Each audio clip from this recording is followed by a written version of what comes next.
Welcome to the LDS Mental Health Podcast. This is a podcast for faithful women who want healing in their relationships, guidance from God, and internal peace. Each week, you'll hear mental health concepts taught through a spiritual lens from me, a licensed clinical mental health counselor, to help you start thinking in a higher and holier way. All right, I'm so excited to welcome an awesome guest. We have Braeden Jensen here to talk to us today. We're having a wonderful episode or wonderful month of topics talking about difficult topics. And today, Braeden is going to share with us some tips on dealing with difficult people. So welcome, Braeden. Awesome. Thank you. Yeah, I'm excited to be here. Very cool. So let's just start with an introduction. You have some really cool background. I loved just chatting with you just a little bit ago and learning about you, your background, what you do. You're a fellow therapist, seminary teacher. Tell us all about that background, what you do and where you work.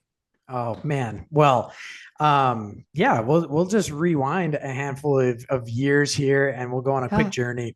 I started teaching seminary full time so LDS seminary here in Utah. That's a full-time gig. Kids are released from school and they come over to the seminary building, and so 40 hours a week of spending time in classrooms with youth.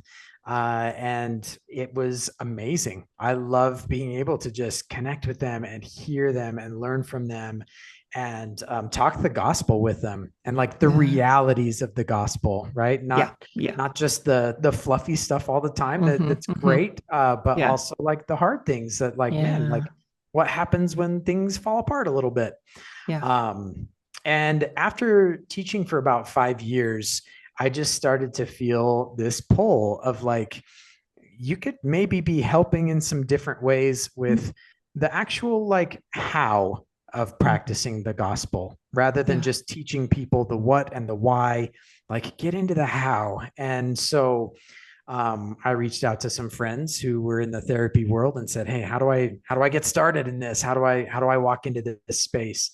And they have helped guide me to a spot where, like you said, now this is my first year actually not teaching seminary as a full-time teacher because I've stepped into that therapist space, and it has been amazing to just actually go from, hey, I talk about the gospel and the healing and the hope and all the stuff every day to now I want to help people experience it. And that's where I'm at in my practice. And so we have an office up here in Sandy, Utah, where that's our journey, is helping people experience healed, and getting to a place where they're hopeful, they're happy. And it's been an amazing year to make that transition.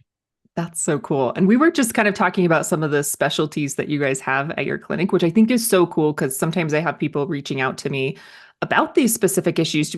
Can you talk a little bit more about that, like specifically for men? Because I have a lot of people reach out to me. They're like, why do you only see women? Or, I want someone else to see you that's not a female. So talk more about your guys' specialty. I think it's so cool. Sure. Yeah. This office, this practice was actually started because of people who were in sexual addiction recovery and wanting to continue to help other people experience that. And so we have in this office, we have a lot of male therapists who do a lot of work with males in sexual addiction recovery. And so we focus a lot on that.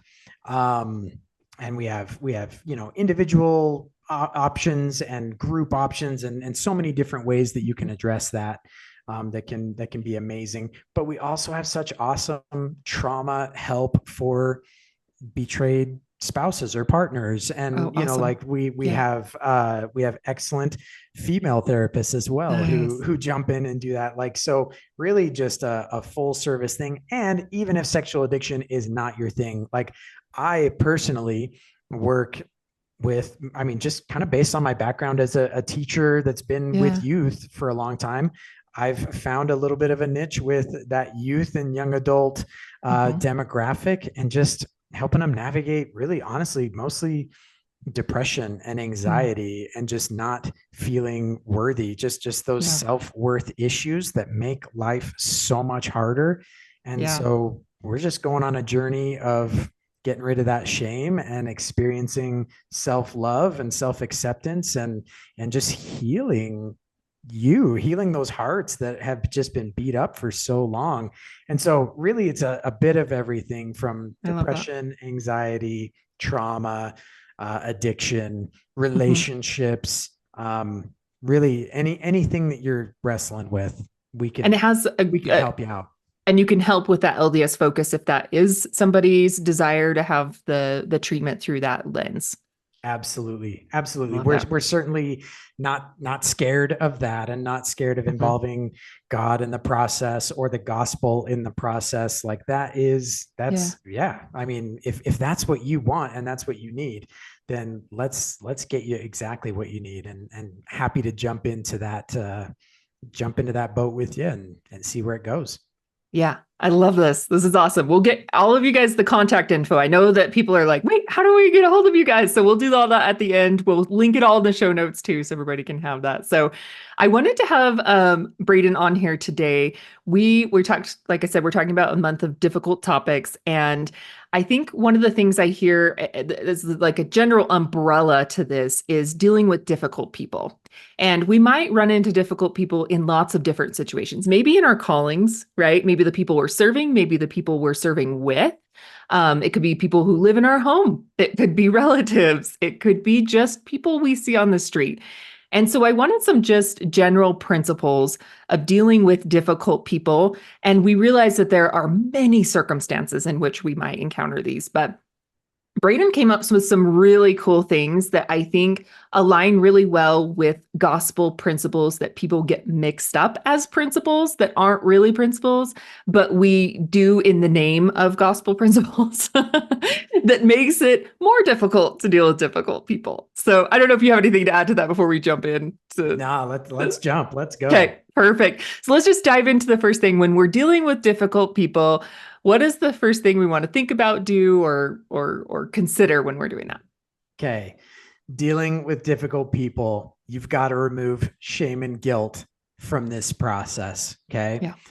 I sit with so many people, and when we get to this topic of, hey, this relationship is really hard, or it hurts, or Mhm. it's not serving me very well.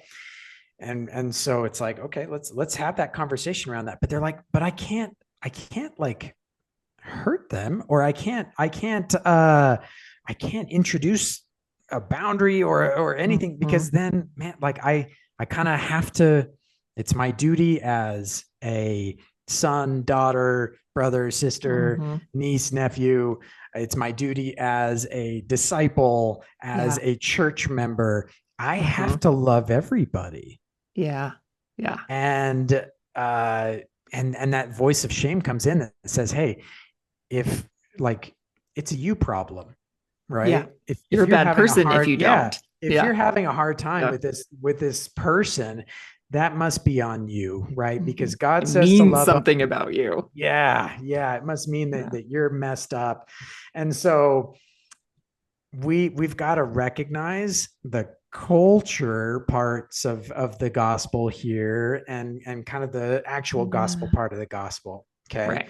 Like Yeah. there are so many places where we are being told by church leaders, where we are being shown by scripture examples that Mhm. boundaries are totally okay, and that Yeah. we can deal with difficult people. In fact, just I was looking earlier today, and President Nelson, who gave such an awesome Easter devotional a couple of years ago, like he released a video that was Yes. amazing. Yeah. And one of the things he said, it was all about forgiveness. Yep. I remember that. Yeah. And again, that's a topic that's hard for people because they're Yeah. like, oh, I have to forgive, or else I'm a bad person, or I'm a Yeah. bad disciple. Yeah. And President Nelson does obviously encourage forgiveness, but he said forgiving others does not mean condoning sinful or criminal behavior. And it certainly does not mean staying in abusive situations. Mm. Yes. Yes. So we're being told, hey, it's okay to deal with difficult people, how they should be dealt with.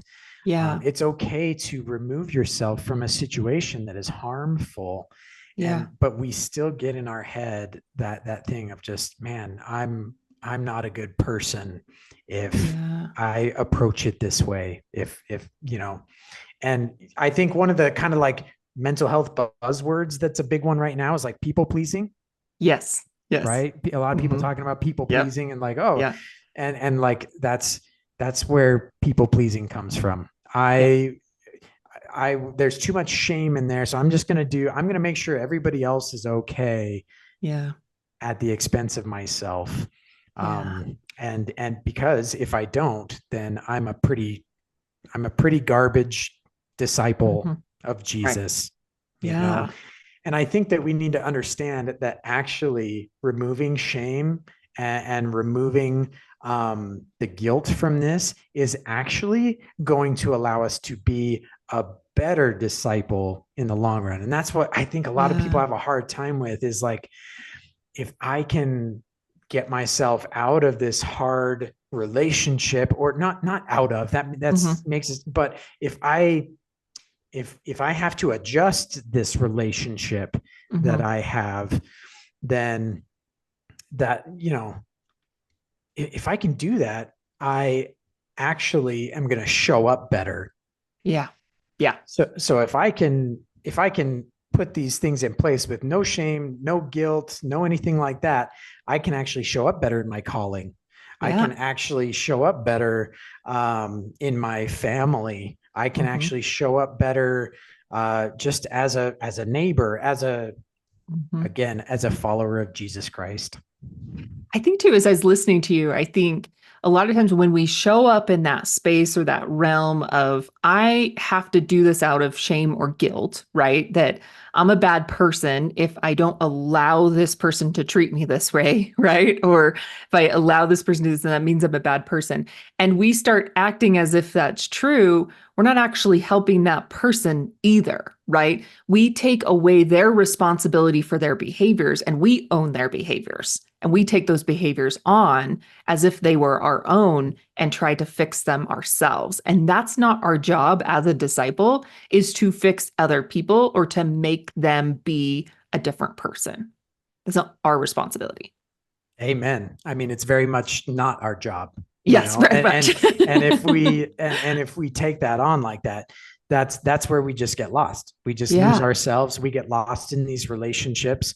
It might not seem like a big deal to kind of fall into some of those people pleasing Hmm. habits, but if you follow that path to the end of like, okay, my needs aren't being met in this relationship, and it's not a big deal right now, but it might be after Hmm. 10 years, Hmm. right? It might be Yeah.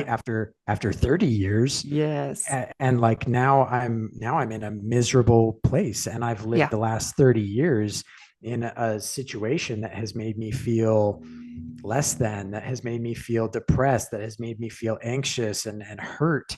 Yeah. um Man, I just have a hard time believing that that's what God or Jesus Christ wants us to be experiencing as we go Yeah. on this journey. It just Yeah. doesn't it just doesn't fit. Right. And I think it's all, I was just thinking of scenarios in my mind, thinking about like, okay, so let's say I'm serving with a difficult person in a calling where I feel like they're not necessarily fulfilling their calling the way it probably needs to be fulfilled, right? That, and I need the help, right, to be able to do this.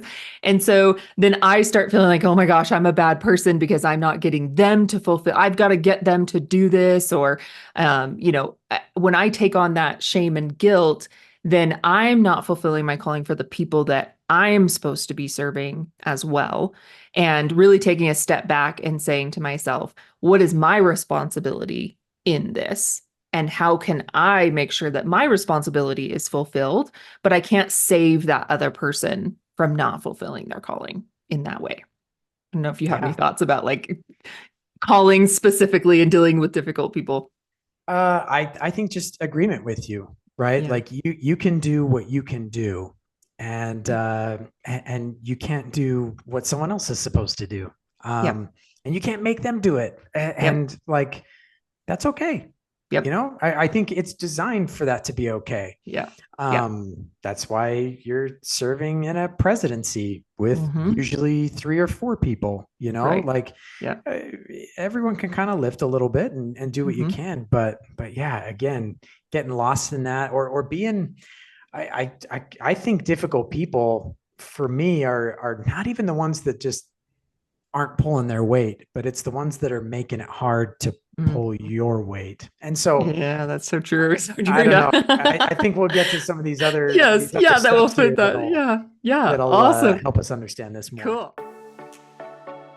All right, I wanted to interrupt this episode to tell you about the first annual LDS Mental Health Skills Conference. It's coming up on November 22nd and 23rd. And at this 2-day virtual Zoom conference, you're going to learn some strategies and skills for managing holiday stress, setting and keeping boundaries, self-compassion, stillness, to-do list overwhelm, sustainable self-care, and processing negative emotions. This is going to be a jam-packed conference with mental health skills taught through a spiritual lens to fortify your mental health for future challenges.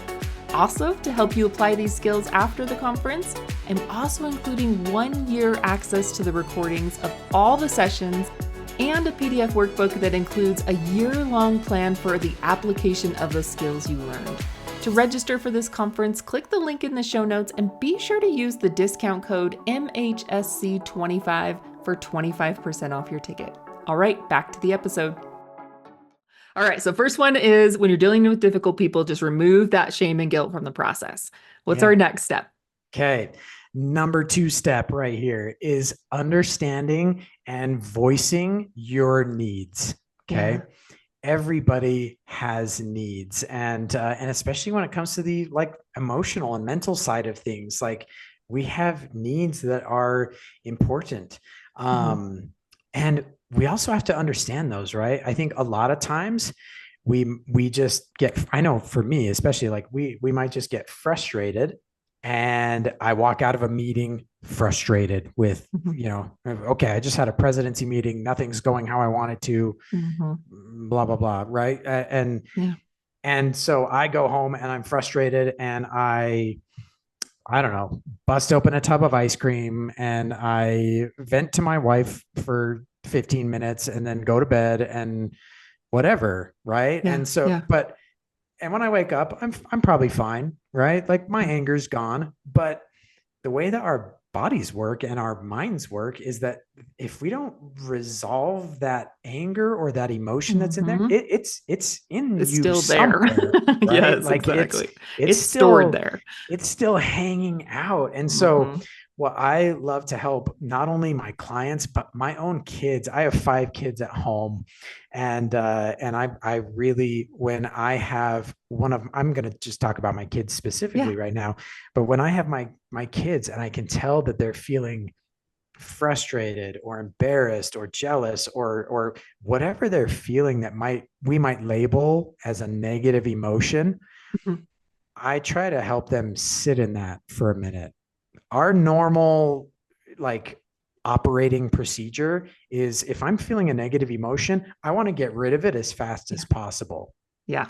But if I actually just take some time to sit in that for a minute, then I can actually diagnose it a little and understand what my needs are. Okay. Yeah. I'm feeling embarrassed. And what I need is respect. I need to feel respect right now. Or I'm feeling jealous, but really what I need is belonging. Right. I need belonging. I feel like I feel valued or I'm feeling like I am being left out of this group. And that's why I'm jealous. And so what I really need is belonging. And if we understand our needs, we can then address them and we can like, okay, I need belonging. And that's why I'm feeling jealous or disappointed. So where can I find belonging? Where can I find experiences that will give me belonging? It might not be in that group that's making me jealous or making me feel bad about myself. It might be somewhere else. But if I can go and fulfill that need, now I'm actually working through that feeling of jealousy or that feeling of Yes. disappointment, and I don't have to hang on to it forever. Mm-hmm. Now, I think this is actually really hard for people Yeah. because there's so many things that the world has created to just make it so we don't have to feel those negative So emotions. true. Yeah. Man, especially, I mean, working with youth over the last 7 years, um, phones are crazy, man. Yeah. Like, if I'm feeling upset at somebody, I can just scroll reels on Instagram or I Yep. can scroll YouTube shorts. And then by the Yep. time I'm done, I forget about it. Yeah. But I haven't worked through that. And I haven't come to understand pretty soon our body knows that if I'm upset, my need is not belonging. My need is not respect. It's my need is my phone. Yeah. And we Yeah. get stuck there. And we just, I think so many of our young people, especially, don't understand what their needs are. Um, and especially on an emotional level, right? Those needs Yes. of connection and belonging and trust and safety and respect and um, just man, all those things that our bodies need and our Yeah. emotional selves need. So taking time with yourself. I'm not a good journaler. Like that's something that I'm terrible at. But taking Yeah. time with yourself, whether it's meditation or journaling or Stillness, just being just still. something, Yeah. whether Yeah. it's prayer, whether it's Yeah. I'm actually a terrible artist, but I've just started trying this week. Literally, I'm gonna grab this thing right here, Yeah. and I know no one else can see this, but Yeah. I've just started to That's like awesome. Yeah. illustrate my emotions and draw them and just Yeah. be like, okay, like if this is how I'm feeling, then what do I need today to feel better? I love that. And then I go after it, right? If I Mm. know my need, I can then better address that need for sure. I love that thinking in the realm of dealing with difficult people because we can get caught in this really vicious cycle of we do have needs when we're dealing with difficult people because we're dealing with them for a reason, right? Where we're engaged with them either because they're a family member, they're in a calling, or whatever. We need to be engaging with them. And so we have needs in that. But also that person doesn't have to act or be or do something in order for our needs to be fulfilled, Mm, right? yes. And so really thinking about, okay, I do have a need in this situation, right? Is that I feel respected or that I feel helped in this situation. And I'm feeling frustrated, right? Like really sitting down that time, like, man, I'm really frustrated because I really want the help in this situation. And that is a need for me. And then I can really get back to that stillness and that quiet to receive the revelation because God can help you find and help you get your needs met in lots of different ways. But I feel like when we get triggered into what I call the natural man state and we take God out of the equation, we get hyper focused on this difficult person as the problem and that they need to be fixed in order for me to feel better. And so that step of like taking that step back and saying, no, no, no, no, what am I feeling and what do I need about this? So it takes that person out of the equation and you can get quiet and really receive the revelation to know I can actually get this need met without this person changing their behavior or being or doing something different. Absolutely. I think you're right on there. And that I think of just having needs and acknowledging that we have needs that need to be addressed. That's where a lot of that shame can come into kind of tying back to the first point that we had here Yeah. is I it feels weird for me to think I need I that my needs are the most important. Mhm. And that's really an important message to understand is yes, 100% your needs are the most important. Yeah. And it's not your job to meet other people's needs. It's your Right. job to handle yours so that you can show up in the best way possible. And that's what makes it actually super unselfish to know your needs, understand them, and be able to ask for help when you need it is not selfish at The all. most selfless thing you can do. Yes. Yeah. And it also invites other people to do the same, Yes. right? Yeah. When they can see that it's okay to ask for help with your needs, like bam, like they can go Yeah. and get it themselves, and Yeah. they can start to take care of their own needs as well, and not be codependent with other people and depend on everyone else to meet their needs.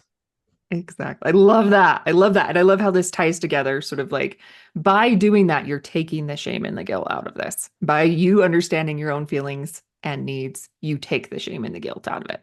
Yes. Love that. Amen. Perfect. Cool. Okay, it's our last one. This is my favorite one. I love this. Okay. Number 3. This is the hard part, friends. Yes. Establish boundaries Yeah. that you will actually hold. Okay. I love that last piece. Very important. Yeah, because I mean, a lot of people are like, hey, listen, with this person that's difficult in my life, if they are like this, then I'm never going to talk to them again. Yeah. And that sounds maybe like a solution, but when it comes down to it, are you willing Will to you do that? actually? Yeah. And if you are, then that's sounds like it might be the right boundary, right? And those are hard things to say. And well, let me hit just a couple of things on boundaries here. Yeah. The whole purpose of boundaries is to ensure that my needs get met, right? And so that's what I'm aiming for is, hey, if I'm not feeling respected, I'm going to put a boundary in place so that I know that my need for respect can be met. Now, that sounds like, when I say that out loud, I know what it sounds like. And people are sitting there going, I don't know, man, this sounds weird.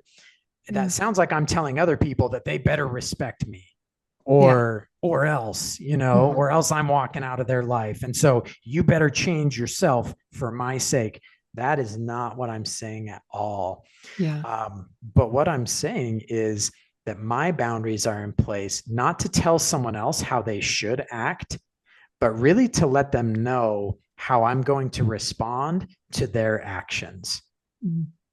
Okay. Yeah. So if someone is not going to show up in a respectful space, I'm not going to tell them, you have to respect me and you have to do this and this and this to show me respect.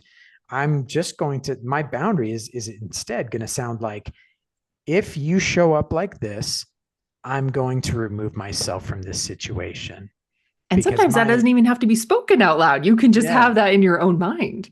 Yeah, that's true. That's true. Yeah. And I think in cases, especially like with family or loved ones or close people, I think speaking that boundary does add an important element, but I think I agree with you. It doesn't always have to be spoken, but hey, yeah, this is, if this is the situation, I'm going to remove myself, or, if I'm spoken to like this, or if I feel like I'm being treated like this, if you're going to be passive aggressive, I'm not going to acknowledge that comment or that thing. I'm not going to jump in there and get all muddy and messy with you in your passive aggressiveness. I'll walk away from the situation and we can approach it another time. Right. Exactly. But having that boundary be something that you will actually hold is super important. And so try it out, and that sounds a little interesting as well. Not necessarily even try it out on people, but say it out loud, right? Try it on. Does it feel okay when it comes out of your mouth? Yeah. Okay, I'm saying this out loud. Am I actually willing to hold this boundary? Am I actually willing to stay there?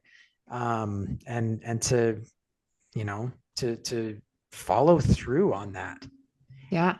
Do I believe that I am worth following through on that boundary that I want to put in place? Right. If you can't even say it out loud in that moment, you're probably not going to do it. Right. Like testing that out and saying, will this actually come out of my mouth if I say that? Yeah. Yeah. It can definitely be, it can be difficult. Boundaries are hard for people. Yeah. Because again, man, what if I am offending someone? What if I hurt someone with my boundary? Well, guess what? That becomes their need that they have at that point. Yeah. And it's their job to figure out what they need in that situation, right? It's not your job to respond to how your boundaries are received. Right. If that person needs help from you, or they don't understand, or then that's on them to ask and Yeah, to communicate what their needs are. I love And that. man, there's so much happiness to be found in that. I know that there's people listening to this right now that are like, man, this seems or sounds mean or hurtful or harsh. And I promise that it's not meant to be like that. Mhm. I just want you to try to come at it from a space where you are loving yourself enough to stand up for yourself Yeah. in a situation, and not catering to everybody else's needs before your own, and then feeling empty and drained and depressed, because you don't Yeah. deserve that. You deserve better than that. Exactly. And I think that in the realm of boundaries, the one thing that we get backwards too is boundaries aren't meant to change other people's behaviors. Sometimes we think, well, that's not going to change them or that's not going to do anything. They won't follow that. Well, then you're thinking about the boundary wrong, right? The boundaries are for our safety, for our needs, for to protect us, and it's not to change another person's behavior. Typically when you're setting boundaries because those are the people that are going to push the boundary, right? Right, Like right, you're usually not setting a boundary with someone who you would just speak up and say, I didn't really appreciate that. And they're like, oh, thank you for telling me. Like, that's not really a boundary. You're just communicating, right? People right, who need boundaries are probably going to not respect them. And so it doesn't have anything to do with you, right? And it doesn't mean anything about you. And it's not to change them, it's to protect you. And that's what I love about when you say, like, think about that ahead of time. Like, what are you going to do? Not what are you going to tell them to do in this right. situation, right? Like, And if you I say just, your boundary out loud and it is you telling somebody else how to act, yeah, that's not a boundary. exactly, exactly. Yes. You've missed the mark. Go back Yep. to the drawing board a little bit. Yep. And that boundary is, how am I going to respond to your Exactly. behavior? Yes, yes, yes, yes. I think that key piece of that in looking at this is when somebody does something, what's my action going to be? Not what am I going to tell them they then need to go do, right? Perfect. Perfect. Yes. And and thinking about it in that realm, because then you have more I don't want to say power or control, but you responsibility, I think is the word I'm looking for. Like that puts the responsibility on what is my responsibility in this situation, right? And what do I have responsibility to do, which is not continue to engage with somebody who is disrespectful, right? Or being able to voice what I can do in those moments when I feel like I'm not safe or this isn't good for me or my needs aren't being met. Yeah. And this is stuff that you can use with everybody, right? Any Like this situation. Yeah. all over the place if you feel like your needs are not being met. And they, again, take the culture things and the shame things out of it, and like, man, this is really mean. This is even something you can do with your kids. Yeah. And you can say something like, I'm not really feeling respect from you right now. Hmm. So I'm going to walk away from this conversation because I love you that much that I Hmm. don't want to continue this conversation right now. And let's revisit. Let's come back in 30 minutes. Let's come back in 2 hours, because I really want to get this right with Hmm. you. Yeah. Right. And so if you're going to react like that, I'm going to remove myself right now, but let's Yeah. revisit it. I Yeah. care about you. Like, you Yeah, can exactly. use boundaries in a way that actually show a lot of care. Hmm. And Hey, saying that out loud and practicing it, you can hear that, right? You can be like, "Ooh, that right, didn't sound very nice. Let me rephrase that." Practicing right. it beforehand. Yeah. Yeah. Or, I am frustrated in this moment. I don't want to come at you with frustration. I love you enough Yeah. that I need to calm myself down. I need some rest. I need to pause for a moment Hmm. and let me come back as a better version of myself so that I can help you with what you're needing right now. And man, how many conversations with teenagers would go differently? Like, I feel like as a parent, I'm just navigating teenage land just barely. I have a 13-year-old, I have an 11-year-old who's going to be there before we know it. And I think sometimes when things come up, like, it's hard as a parent to not go from 0 to 100 really quick and just be like, I can't believe you did that, especially when it comes, I mean, with hard conversations. I mean, talking about pornography or talking about the hard things for parents to talk about. I think sometimes our reaction, we jump to 100 and we go, okay, no phone, no car, Right. no friends, you're you suck, you're the worst. I can't believe you made that mistake. When if we could understand, again, understanding what I need in that moment, I probably need a moment to compose myself. And to say to your child, instead of, I'm going to take away everything you like and love, and I am so disappointed in you, and I can't believe you would do that. What if I said to my child, I'm not really equipped to handle this right now. This is a hard one. And if you give me just, can we thank you for telling me that? And give me 30 minutes to just process what you've shared with me, because I want to make sure you're taken care of. And let's come back and revisit it. That's such a beautiful way to approach something, rather than, again, high emotion, like Engaging right then. Scary. Yeah. And I think I love this. understanding our needs and being able to put the boundaries in place to make sure that those needs are met. Again, boundaries are to ensure those needs get met. And I love this. Yeah. That's not a selfish thing.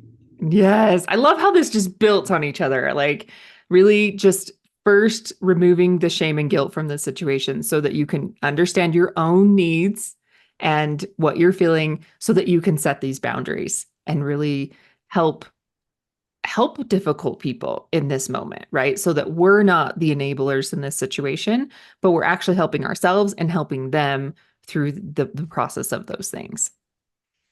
And I think you mentioned earlier just that word accountability, right? Yeah. I'm also just, if I am always going to rush to make sure everyone else's needs are met, I am never asking them to practice accountability. Yeah. And I'm going to take away their agency. I'm going to hand it back to them now. And I'm going to say, this is my boundary. This is how I'm going to react. Are you going to continue in that behavior that might be hurtful? It might be unuseful, whatever. But are you going to take that accountability and now choose something different? Yeah. If yes, then that's awesome. And if no, then I have this boundary in place to protect myself in this situation. Yes. Love that. I love it. This has all been so awesome. I think your wealth of knowledge. I love everything that you shared, but I feel like this is the tip of the iceberg of what you have to share. So if people want to learn more from you and get to know you more, or maybe reach out to you, where can they find you? I am on Instagram. I'm just starting to navigate the Instagram world a little bit. So you can follow me at Braeden Jensen on Instagram, and I'm sure we can link to it and stuff.